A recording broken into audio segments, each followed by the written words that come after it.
Today's topic is conservative and non-conservative forces, right? So the very important question is, what do you mean by the conservative forces, right? If the amount of work done is against the force, right, and it depends on the initial and the final positions of the body moved, but does not depend on the path followed by the body, such a force is called the conservative force, right? I'll explain that, right. We are just doing some work done, right, against some force, right, and we are performing our work done. It depends only on the initial and the final position, right? It depends on the initial and the final position, but does not depend on the path what the body follow. Let us just illustrate by an example that let it be we have a body here, right? We have a body here and having mass m, right? And we just have to, what to do, we have to raise this body to a particular height h, right, to a particular height h, the same body, right? And when we raise this body against the some particular force, against this gravity, this force, gravitation force, right? So here the body depends on the initial and the final position, right? We are performing our work and it depends on the initial and the final position of the body, but it does not depend on the path what it follow, right? अब मैंने अपनी body को, body ए position पे थी, मैंने body को ए dash position पे कर दिया by raising it to a height H. Now और आई कैन ऑल्सो डू, मेरे पास यहाँ पे बॉडी है at point A. What I do, initially I raise this body to point this, then I raise to this, and finally it comes here. ठीक है, it means that here the body moves here, and here. What I have to consider only the height at which it raises, right? So here the body depends on the initial and the final position of the body, but does not depend on the which type of path it follows. Such forces are known as conservative forces. So let us write its definition. So this is the definition. If the amount of work done against a force depends only on the final and initial positions of the body, but does not depend on the path followed by the body, then such a force are known as conservative force. Gravitation force and the electrostatic force are the conservative forces, right? Now the thing is that what do you mean by the non-conservative forces? Such a force, such amount of work done, right, which depends on but if the force, right, it depends on the path followed by the body, right, and not on the initial and the final positions. अगर वो path पे depend करता है, initial और final positions पे depend नहीं करता, तो इस तरह के जो forces हैं वो non-conservative forces हैं. For example, frictional force, ठीक है, जो frictional force है वो depend करता है path कैसा है, surface कैसा है, तो it depends on the surface, right? So such type of forces are known as non-conservative forces. So let us illustrate, let us prove that here the conservative force, that how we can say that a gravitation force is a conservative force. So let us start. So let's prove that how the gravitation force is a conservative force.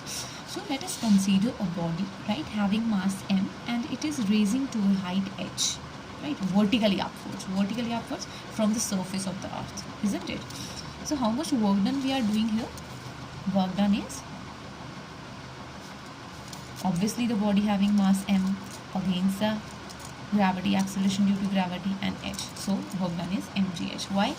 And mgh का एक और कैसे आएगा यहाँ पे, दूसरा concept क्या है, because the body is moving, right, we are raising the body through its position. So which type of energy is observing here? Potential energy, and potential energy is stored in the form of a work done and it is equivalent to the mgh, right? So this is a simple case when we raise the body like this, right?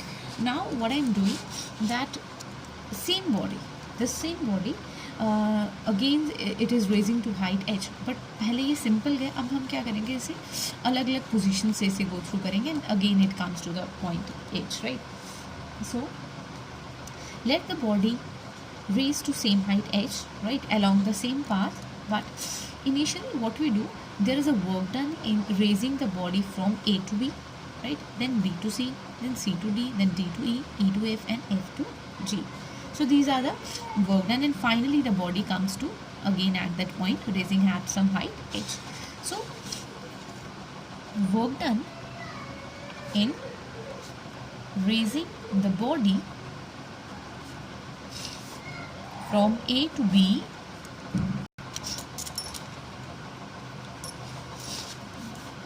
is given by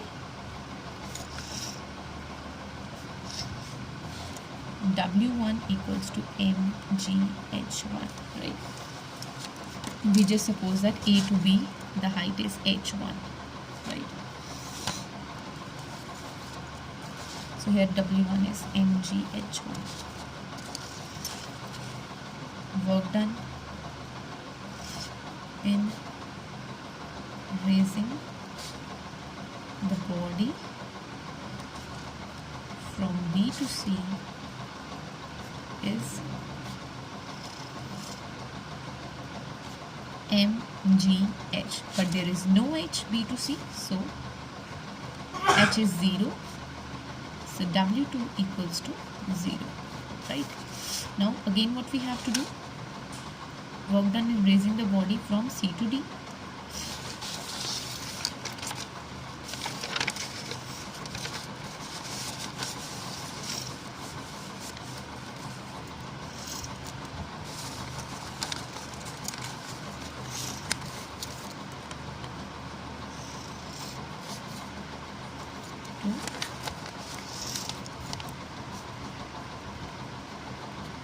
Raising the body from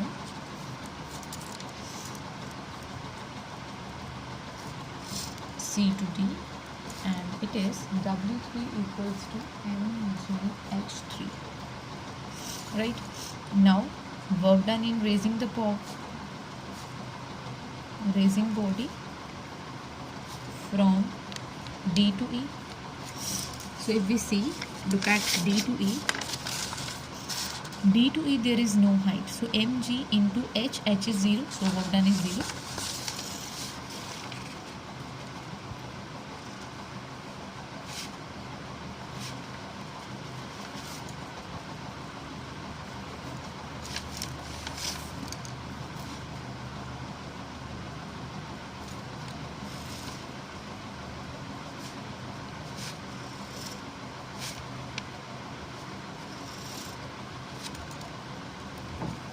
W5 is, so this is when we raise the body E to F, there is a height h4, right?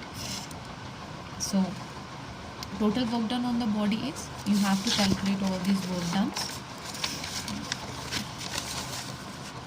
h1, w1, w2, w3, w4, w5, w6. So again what we get, sorry the pages are shuffled,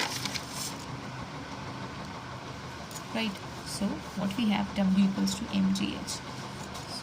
So this is a work done what we have to use to raise our body from one position to the second position, and the work done is same, right? So in this way we can prove that we are proving here that gravitation force is independent of the path it follows, and it depends only the initial and the final position of the body. So this is all about the conservative and non-conservative forces. So thank you.